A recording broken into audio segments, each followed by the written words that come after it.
여러분 들으시라고 하나님께서 이렇게 은혜를 베풀어 주셨어요. 자, 옆에 분들과 한번 인사 나누실 때 하나님은 당신을 사랑하십니다. 자, 우리 부속실에 예배하는 또 영웅 예배실에 하나님이 이곳에 하나님 함께 하십니다. 주시는 하나님 말씀 구약성경 사사기 7장에 있는 말씀이 되겠습니다. 사사기 7장 1절에서 8절까지의 말씀 같이 한번 읽겠습니다. 여룻바알이라 하는 기드온과 그를 따르는 모든 백성이 일찍이 일어나 하룻샘 곁에 진을 쳤고 미디안의 진영은 그들의 북쪽이요 모레산 앞에 있더라. 야훼께서 기드온에게 이르시되 너를 따르는 백성이 너무 많은즉 내가 그들의 손에 미디안 사람을 넘겨주지 아니하리니 이는 이스라엘이 나를 거슬러 스스로 자랑하기를 내 속이 나를 구원하였다 할까 함이니라.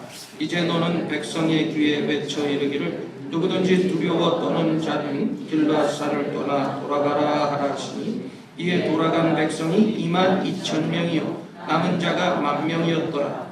야훼께서 또 기드온에게 이르시되 백성이 아직도 많으니 그들을 인도하여 물가로 내려가라. 거기서 내가 너를 위하여 그들을 시험하리라. 내가 누구를 가리켜 내게 이르기를 이 사람이 너와 함께 가리라 하면 그는 너와 함께 갈 것이요 내가 누구를 가리켜 내게 이르기를 이 사람은 너와 함께 가지 말 것이니라 하면 그는 가지 말 것이니라 하신지라. 이에 백성을 인도하여 물가에 내려가면 야훼께서 기드온에게 이르시되 누구든지 개가 앓는 것 같이 혀로 물을 앓는 자들은 너로 따로 태우고 또 누구든지 무릎을 꿇고 마시는 자들도 그와 같이 하라 하시더니 손으로 움켜 입에 대고 앓는 자의 수는 300명이요 그 외에 백성은 다 무릎을 꿇고 물을 마신지라. 야훼께서 기드온에게 이르시되 내가 이 물을 핥아먹은 300명으로 너희를 구원하며 미디안을 내 손에 넘겨주리니 남은 백성은 각각 자기의 처소로 돌아갈 것이니라 하시니 이에 백성이 양식과 나팔을 손에 든지라. 기드온이 이스라엘 모든 백성을 각각 그의 장막으로 돌려보내고 그 300명은 머물게 하니라. 미디안 진영은 그 아래 골짜기 가운데 있었더라. 아멘. 제목 같이 한번 읽겠습니다. 하나님께 쓰임받는 사람. 다시 한번요. 하나님께 쓰임받는 사람. 이런 제목으로 은혜를 나누겠습니다. 오늘 이 본문의 내용은 사사 기드온 시대에 살고 있었던 그 시대에 이스라엘 백성들이 미디안의 침략을 받게 됩니다. 나라를 잃어버릴 수 있는 그런 위기의 상황 가운데 사사 기드온이 일종의 의병을 일으키게 됩니다. 그래서 군사를 처음에 모집했는데 자원에서 온 사람들이 32,000명이었어요. 그런데 하나님께서 또 기드온에게 말씀하시기를 그 32,000명의 인원이 너무 많다. 좀 줄여라. 사실 미디안 군대의 수가 135,000명입니다. 거기에 비하면 32,000명이 많은 숫자가 아니에요. 그럼에도 불구하고 하나님께서는 그 인원이 많으니까 돌려보내라고 그랬어요. 그래서 준비 안 된 사람, 죽음을 두려워하는 사람 22,000명을 돌려보냅니다. 10,000명이 남았어요. 그런데도 또 하나님이 기드온에게 말씀하시기를 10,000명도 너무 많다. 그래서 줄여서 마지막에 남은 300명을 통해서 일종의 어떤 테스트 과정을 통해서 하나님께서 이스라엘을 구출하시는 장면이 나옵니다. 도대체 왜 이 300명은 어떤 사람들이었기에 기드온의 300용사를 통해서 우리가 이 말씀을 통해서 현재 내가 누구이고 어떻게 해야 우리가 하나님 앞에 쓰임받을 수 있는 우리 믿음의 용사로 설 수 있을까? 오늘 이 본문 말씀을 통해서 은혜를 나누기를 원합니다. 우리가 하나님 앞에 쓰임받기 위해서는요 어떤 사람들이 돼야 돼요? 자랑하지 않는 사람들이 돼야 된다는 것입니다. 2절 말씀 딱 쳐봐요. 2절 말씀 다시 한번 읽겠습니다. 2절 말씀 야훼께서 기드온에게 이르시되 너를 따르는 백성이 너무 많은즉 내가 그들의 손에 미디안 사람을 넘겨주지 아니하리니 이는 이스라엘이 나를 거스러 스스로 자랑하기를 내 손이 나를 구원하였다 할까 함이니라. 여기서 가장 중요한 단어가 자랑이라는 단어인데요. 왜 하나님이 수다한 이스라엘 주연병들을 그대로 돌려보내기를 원하셨느냐? 2절 말씀에 바로 그것을 이스라엘이 나를 거스러 스스로 자랑하기를 말씀하고, 여기서 이 자랑이라는 단어는 조금 더 의미 깊은 그 뜻을 보면 이 교만에 근접한 단어입니다. 하나님께서는 이 자랑하는 거, 교만한 거 싫어해요. 이스라엘 백성들이 만약에 이 32,000이라는 숫자로 전쟁에 승리했다면 우리가 그래도 이 32,000명이나 되는 인원이 있었기 때문에 13만 2,500명을 대항해서 이길 수 있었던 것이다. 또 우리가 이렇게 자원하고 동원할 수 있는 능력이 있었기 때문에 우리가 이겼던 것이다 라고 생각할 수 있었을 것입니다. 그래서 하나님께서는 이 300명을 죽이게 하신 거예요. 그리고 300명으로는 절대로 13만 5천 명이라는 미디안 군인을 이길 수가 없었어요. 승산이 없는 불가능한 게임이었어요. 그래서 엎드려 기도하고 하나님 앞에 의지했더니 승리했다. 이런 결과, 하나님 앞에 영광 돌리는 결과를 위해서 300명을 죽였어요. 승리의 원인은 결코 사람의 숫자도 아니었고 사람에서 찾지 아니하고 전적으로 하나님 때문이었다는 것을 이스라엘 백성들에게 가르쳐주기 위함이었던 것입니다. 여러분, 우리가 성경을 보면요, 하나님께서 가장 싫어하시고 하나님이 절대 보지 못하는 것이 한 가지가 있는데 바로 사람들이 교만하는 거예요. 그래서 하나님께서는 겸손한 자에게 은혜를 주시고 반대로 교만한 사람은 하나님이 대적해 하신다고 성경은 말씀하고 있습니다. 우리의 삶의 현장을 우리가 가만히 스스로 관찰해 보면 우리의 연약함이 그대로 존재해요. 우리가 그리스도인이라고 또 신앙생활을 합니다. 우리가 기도의 생활도 합니다. 하나님의 도움을 의지하면서 살아감에도 불구하고 우리가 그 연약함이 그대로 남겨지는 경우들이 얼마나 많은지 몰라요. 왜 그럴까요? 우리의 삶에서 연약함을 그대로 남겨두시는 하나님의 이유가 있어요. 그것은 바로 우리 스스로가 교만하지 않게 하시려고 하나님께서는 우리에게 연약함을 그대로 남겨두시는 경우가 있습니다. 그 대표적인 사례를 우리가 어디서 찾을 수 있어요? 신약 성경에서 이 바울 사도를 통해서 알 수가 있습니다. 사도 바울은 어떤 사람이었어요? 단신의 거인, 당시 교통이 불편한 그런 곳에서도 세계 복음화를 위해서 발벗고 나서서 열심히 일했던 영적인 거울이었습니다. 그래서 그가 기도하면 가는 곳마다 치료받아 심지어 손수건을 얹어도 병이 낫는 기적을 이뤘던 사람이 사도 바울이었어요. 그가 들어가는 곳마다 영적인 부흥이 일어나고 도시가 뒤바뀌어지고 흔들리는 이러한 놀라운 일들을 벌였던 사람이 사도 바울이었어요. 그런데 이 바울이 해결하지 못했던 딱 한 가지 기도의 제목이 있었는데 그것이 뭐예요? 자기 육체의 질병이었습니다. 바울은 그것을 육체의 가시라고 성경에 이렇게 표현하고 있어요. 나를 계속 찌르고 나를 계속 괴롭히고 아프고 고통스럽게 만드는 그 가시, 그 가시가 정확히 뭐라고 성경에 나와 있지는 않습니다. 그게 어떤 사람은 다메섹 도상에서 그냥 그 정오의 찬란한 그 빛 때문에 이 눈에 안질이라고 얘기하는 사람들, 고질적인 하여튼 병이고 또 허리 디스크 별난 얘기가 다 있지만 어쨌든 간에 그 사도 바울의 육체적인 가시였다는 거예요. 근데 그 가시를 위해서 사도 바울이 3번이나 간절히 기도했다고 얘기를 하고 있어요. 그냥 기도했겠어요? 금식하면서 이 병을 고쳐달라고, 낫지 않는 이 병을 하나님 해결해달라고 그냥 부르짖어서 기도했는데 결론적으로는 그 병이 낫어요? 안 낫어요? 낫지 않았어요.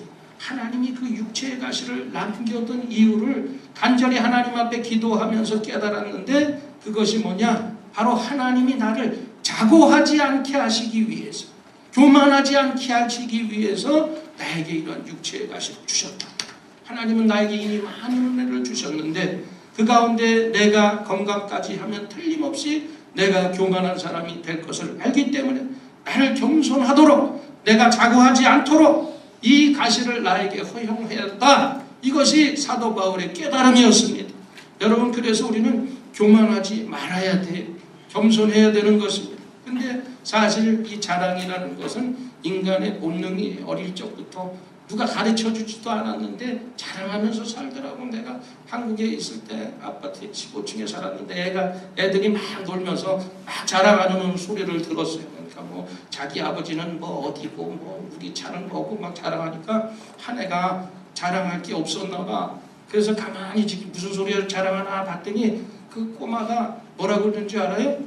우리 할아버지는 이빨을 뺐다 꼈다 한다. 오죽 자랑하려고 그러면 편리한 것까지 자랑하더라고요. 이게 자랑은 인간의 본성이에요. 그래서 사람은 돈도 명예도 가문도 권력도 하기도 자랑을 합니다. 또 어떤 사람은 자기의 인생 경험을 자랑하고 지식을 자랑하고 지혜를 자랑하고 외모를 자랑하고 자신의 힘을 자랑합니다. 근데 바울은 예수님 만나기 전에 사실 자랑할 것이 많았던 사람이에요. 이스라엘의 족속 베냐민 족파요, 히브리인 중에 히브리인이요, 율법으로는 바리새인을 능가하는 그러한 자랑할 만한 것이 많았던 사람이었어요. 그러나 예수님을 만난 뒤에는 십자가에 돌아가신 예수님밖에 내가 자랑할 것이 없다고 이렇게 고백을 했습니다. 이전에 있었던 모든 자랑들은, 세상의 것들은 이 배설물로 여긴다고 이렇게 표현했어요. 그래서 바울은 예수 그리스도를 얻기를 간절히 원했던 것입니다. 예수 그리스도만이 능력이고 예수 그리스도만이 모든 자랑의 원천이기 때문에 그 사실을 깨달은 사도 바울은 정말 예수님만 자랑했던 거예요. 여러분, 여러분의 삶 가운데 다른 것 자랑하지 말고 예수 그리스도의 십자가만 자랑하는 저와 여러분이 되기를 주님의 이름으로 축원을 드립니다. 이것이 하나님 앞에 쓰임받는 첫 번째 길. 그러면 이 미디안의 용사들이 왜 쓰임받게 됐느냐? 두 번째는 바로 하나님을 신뢰하는 사람들이었다는 사실입니다. 우리가 겸손하다고 해서, 우리가 자신의 부족함을 알고 있다고 해서 그것만 가지고 자동적으로 우리가 하나님 앞에 쓰임받는 것은 절대로 아니에요. 중요한 것은 내가 부족함을 알기에 하나님을 의뢰할 줄 안다는 것이 중요한 것이 아니에요. 하나님, 나는 부족합니다. 이런 자기 연약을 아는 것만으로 가능하지 않습니다. 자기의 연약을 알기 때문에, 내 부족을 알기 때문에 강하신 그 주님 앞에 나와서 우리가 무릎을 꿇을 줄 아는 것이 중요한 거예요. 그리고 내 무지를 알기 때문에 우리가 내 전지전능하시는 하나님을 의뢰하는 것이요. 내 연약함을 알기 때문에 강하신 하나님을 우리가 의뢰할 줄 안다는 것이 정말 중요한 것입니다.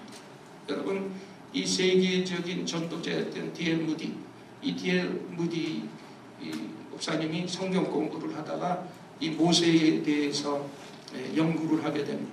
그래서 이 모세의 삶을 통해서 보니까 이 모세가 120년을 살았잖아요.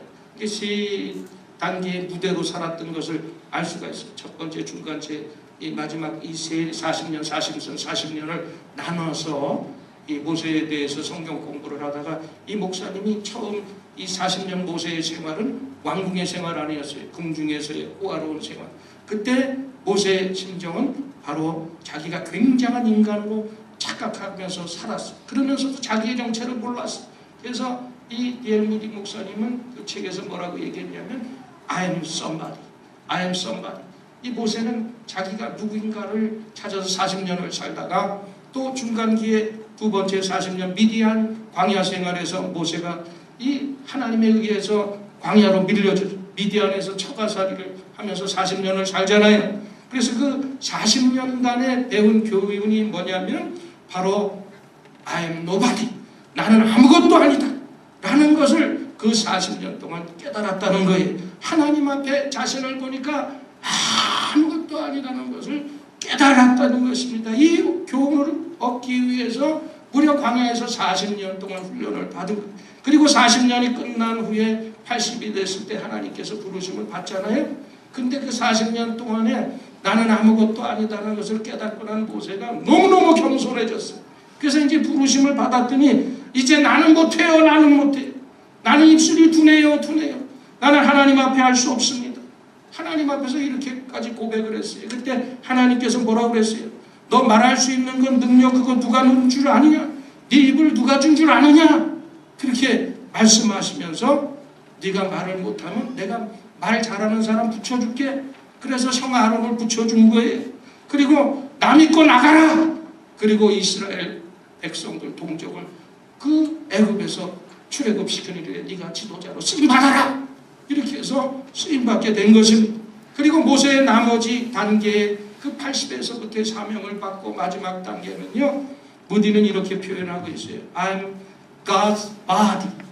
나는 하나님의 몸이다. 나는 하나님의 종이라고 마지막 죽음에 이를 때까지 하나님의 일을 감당했다는 것입니다. 여러분, 오늘 이 본문 말씀 8절까지 읽었는데 9절 말씀 우리 한번 읽어보십시다. 그 밤에 야훼께서 기드온에게 이르시되 일어나 진영으로 내려가라. 내가 그것을 내 손에 넘겨주리라. 이제 300명밖에 남지 않았는데 기드온에게 말씀하시는 거예요. 내가 너희와 함께 하니까 나가서 싸우라는 거예요. 여러분, 이 하나님의 말씀을 믿는 순간, 그리고 그 말씀을 말씀하신 하나님을 신뢰하는 순간, 이 300명의 인원이 강력한 군사가 된 것입니다. 이처럼 자기 연약을 깨닫고 엎드려서 하나님을 의뢰하는 그 순간이 사실은 가장 강해지는 순간인 것입니다. 이것이 바로 그리스도인의 삶의 역설이라고 말할 수가 있어요. 우리가 약할 때 곧 강함이라, 바로 그것이 사도 바울의 고백이었던 것입니다. 우리가 연약함 때문에 연약해지는 것이 아니에요. 자기 연약함을 모르기 때문에 사실은 연약해지는 것입니다. 도대체 연약함을 어찌할지 모르기 때문에 내가 연약해지는 것입니다. 그러나 우리 연약함을 우리가 인정하고 또 자기의 연약을 사용할 수 있는 강하신 하나님을 의뢰하는 자들은 더 이상 약한 자가 아니에요. 이제 우리는 강한 자입니다. 그래서 사도 바울이 고백한 약할 때 강함이라, 바로 그 고백이 우리의 고백이 되어야 될 줄 믿습니다. 이제 300명은 강한 집단이 됐어요. 강력한 사람들, 또 야훼 하나님을 의뢰하는 믿음을 통해서 그들이 강한 자가 될 수가 있었던 것입니다. 여러분, 우리 일생, 이제 나머지의 여러분 일생을 걸고 주님을 섬길 때 자기의 연약함을 알기에 주님 앞에서 엎드리는 사람들 되시기를 바랍니다. 그리고 주님을 신뢰할 줄 아는 사람들 되시기를 바랍니다. 하나님을 의뢰하는 자로 설 수 있다면 이제 우리는 약한 자가 아니라 하나님 앞에 쓰임받는 자가 되게 될 줄 믿습니다. 그 다음에 이 300용사가 쓰임받을 수 있었던 세 번째의 그 원인이 뭐였어요? 이 사람들은 준비되었던 사람이었다는 사실인 것입니다. 5절 6절 말씀 다시 한번 읽어보십시다. 백성이 인도하여 물가에 내려가매 야훼께서 기드온에게 이르시되 누구든지 개가 핥는 것 같이 서로 물을 핥는 자들을 너를 따로 세우고 또 누구든지 무릎을 꿇고 마시는 자들도 그와 같이 하라 하시더니 손으로 움켜 입에 대고 핥는 자의 수는 300명이 그 외에 백성은 그 무릎을 꿇고 물을 마신지라. 아멘. 자, 우리가 하나님을 의지한다고 할 때 그리스도인들에게 존재할 수 있는 가끔 오해들이 있어요. 그것은 내가 하나님을 의지하기 때문에, 하나님을 내가 신뢰하기 때문에 하나님이 다 알아서 해주시니까 나는 안 해도 된다, 이런 생각을 가지는 사람들이 혹시 있을지 몰라요. 근데 진정한 믿음은 믿기 때문에 아무것도 안 하는 것이 아니라, 참된 믿음은 믿기 때문에 우리가 최선을 다하는 것이 바로 참된 믿음인 것입니다. 내가 하나님을 의뢰한다는 말, 내가 하나님을 신뢰한다는 말은 하나님을 믿고 내가 아무것도 하지 않는다는 얘기가 아니라, 내가 전능하신 하나님을 믿기 때문에 하나님을 믿고 그래서 더욱더 하나님 백으로 최선을 다해서 모든 일을 행한다는 그런 뜻이 있는 것입니다. 오늘 본문에 보세요. 이 하나님께서 어떻게 최종 이 300명을 추렸나 보세요. 1년의 테스트 과정을 취하셨는데 그게 단순한 거예요. 물 마시게 하는 거예요. 그러니까 두 부류가 나오잖아요. 한 부류는 무릎을 꿇고 편안하게 물을 마셨고, 한 부류는 물을 꿇지 않고 좀 거시기 하지만 이 개가 물을 핥아먹듯이 손을 떠서 혀로 핥아먹는 이런 모습입니다. 지금이 무슨 상황이에요? 전시 상황이에요. 그런데 군사들이 긴장을 풀면 안 돼요. 항상 경계태세, 물 먹고 무릎 꿇고 무기 다 풀어헤치고 이렇게 먹다가는 적군들이 와서 언제 우리를 상해할지 모르는 그런 처지입니다. 물론 하나님을 우리가 대할 때나 우리의 이웃을 대할 때는 항상 편안한 자세, 또 안식의 자세가 중요하다고 생각합니다. 그러나 우리 그리스도인들은요, 항상 우리가 전시 상황이라, 영적인 전시 상황이라는 사실을 추워도 잊어버리면 안 되는 것입니다. 그래서 성경도 깨어라 너희 대적 마귀가 우는 사자처럼 두루 삼킬 차를 찾아 다닌다고 성경은 말씀하고 있는 것입니다. 우리가 이 사탄의 대적과 이 사탄의 강교함을 아는 한 우리 그리스도인들은 긴장의 끈을 풀어서는 안 되는 거예요. 항상 정신태세로 영적으로 무장하면서 살아야 되는 것입니다. 그럼에도 불구하고 이 대부분의 이스라엘의 병사들은 긴장의 끈을 쉽게 풀어버리고 말았다는 거예요. 하나님께서는 그들을 쓰지 않았습니다. 왜? 준비되지 않았습니다. 정신 상태가 틀려먹었으니까. 하나님은 준비된 사람을 항상 사용하시는 거예요. 그들이 시험 받았던 시험은 아주 미미해요. 뭐 예수님이 40일 금식하시고 사탄에 이끌려 광야에서 시험 받았던 그런 시험도 아니고, 아브라함이 그 아들 이삭을 모리아산에 바치는 그런 시험도 아니었어요. 그냥 평범한 시험, 다른 건 아니고 물 마시는 시험. 하나님도 오늘날 우리를 테스트할지 모르고, 그 테스트는 뭐 특별한 시험이 아니에요. 우리 일상생활에서 아주 우리 삶의 환경에서 치러지는 그러한 테스트이실 것입니다. 날마다 삶의 환경에서 아주 가장 평범한 작은 일에서부터 우리가 그래서 준비된 사람이 됩니다. 오늘 하루 성실할 수 있는 사람, 하나님은 그들을 위해서 내일의 드라마를, 내일의 위대함을 준비하고 계시다는 사실을 믿으시기를 바랍니다. 여러분, 물 마시는 일은 아무것도 아닌 일이지만 거기서부터 최선을 다하고 준비하고 있었던 사람들, 하나님께서는 그 사람들을 뽑아서 강력한 군사로서 세움받게 하셨습니다. 우리가 이런 삶의 태도를 가리켜서 하나님 앞에 삶을 사는 것이다, 이렇게 얘기하는 것입니다. 신학자의 개혁자였던 켈빈이 그 일생의 모토가 뭔지 아십니까? 한번 따라 하십시다. 코람데오. 그게 뭐예요? 하나님 앞에서. 그게 신학자였던 개혁자였던 켈빈의 평생의 모토였어요. 여러분, 하나님 앞에서 최선의 삶을 살게 되시기를 바랍니다. 누가 보든지 안 보든지 상관없어요. 내가 하나님 앞에서 산다. 내가 하나님 앞에서 최선을 다한다. 사람이 보는 것이 아니라 하나님이 보고 계세요. 하나님께서는 그런 준비된 사람들을 붙들어서 가능성을 보시고 하나님이 평생 함께 하시는 것을 믿으시기를 바랍니다. 여러분, 한자 공부 하나 시켜드려야지. 옛말에 한번 쳐봐요. 뭐라고 읽어요? 예, 양병 10년, 용병 1, 2년. 본말이 병사를 키우는 데는 10년이 걸리지만 병사를 사용하는 데는 하루밖에 걸리지 않는다는 뜻입니다. 다른 말로 말하면 하루 쓰기 위해서 10년을 준비한다는 뜻입니다. 하루를 쓰기 위한 10년을 준비는 헛된 것이 아니라는 거예요. 하나님은 하루를 쓰기 위하여 평생을 준비하고 훈련하고 있다는 사실인 것입니다. 여러분, 그 7월 16일 날 영국의 윈블던 테니스 결승이 끝났어요. 그래서 월드컵 때문에 좀 결승이 희미하게 흐려졌는데 거기 누가 우승했어요? 조코비치. 네, 조코비치. 근데 내가 그 사람 얘기하려고 하는 게 아니라 이 윈블던 테니스는 1887년인가 1877년인가 87년인가 헷갈린, 하여튼 1회가 그때 열렸다. 근데 그 윈블던 테니스가 고집하는 게 중에 하나가 천연 잔디를 쓰는 거예요. 그래서 다른 메이저 대회는 지금 다 인조 잔디 쓰고 다 그러는데 윈블던 테니스 대회만 그 천연 잔디를 씁니다. 한 해 동안 그 부주를 사용을 위해서 그 관리인이 얘기를 하는 거예요. 2년 동안 얼마나 관리를 잘하고 잘했는지 부주 쓰기 위해서. 그런데도 거기에 보람을 느낀다는 이런 말을 했어요. 여러분, 그가 하는 일은 준비하는 일, 준비 자체가 의미 있는 일입니다. 절대로 준비 자체를 소홀히 생각하면 안 돼요.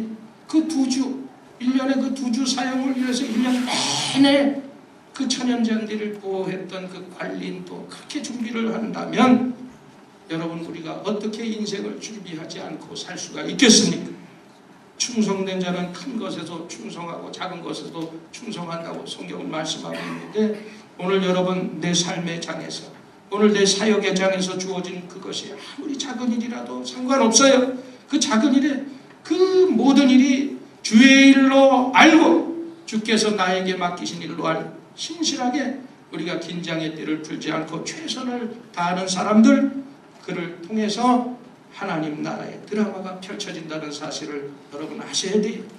여러분 300명 때문에 그들이 이긴 것이 아니에요. 하나님께서 이기게 하신 것입니다. 하나님이 300명 용사를 도구로 사용하셨어요. 여러분 누구의 도구가 되시기를 원해요? 누구를 위해서 일하시기를 원합니까? 각각 정말 32,000명 중에서 집으로 돌아갔던 31,700명이 되시기를 원해요? 아니면 하나님 앞에 부름받아서 300명으로 승리의 길에 서게 되는 그런 사람이 되기를 원합니까? 여러분 오늘도 용기와 믿음과 지혜로 뭉친 기도의 사람 300명만 있으면 우리가 못할 것이 없고 우리가 승리할 수 있게 되는 줄 믿습니다. 내 연약함을 알기에 전능하신 주님 앞에 엎드려서 하나님을 의뢰하시면서 주님 앞에 여러분이 최선을 다하겠다고 오늘 고백하는 그 고백이 있기를 주님의 이름으로 축원을 드립니다. 오늘 말씀 생각하면서 기도하십시다. 300명, 3,000명, 3만 명 상관없어요. 그 믿음, 그 용기, 그 기도의 사람이면 이길 수가 있는 것입니다. 오늘 이 순간 지금 여기 삶의 현장에서 여기 이 교회 봉사의 장에서 하나님 보시기에 나는 누군지 오늘 여러분 자신을 한번 생각해 보시고 부름받아 이 자리에 나왔는데 하나님 나도 300용사처럼 준비된 자 되게 하여 주옵소서. 믿음의 사람 되게 하여 주시옵소서. 하나님 앞에 쓰임받는 자 되게 하여 주옵소서. 나의 연약함을 아시오니 바로 그 연약할 때가 나의 가장 감흥이라고 고백했던 사도 바울의 고백이 나의 고백이 되게 해달라고 오늘 가지고 나온 기도의 제목을 놓고 하나님 앞에 쓰임받는 자 되기 위해서 우리 주여 삼창하고 간절히 한번 기도합니다. 주여 주여 주여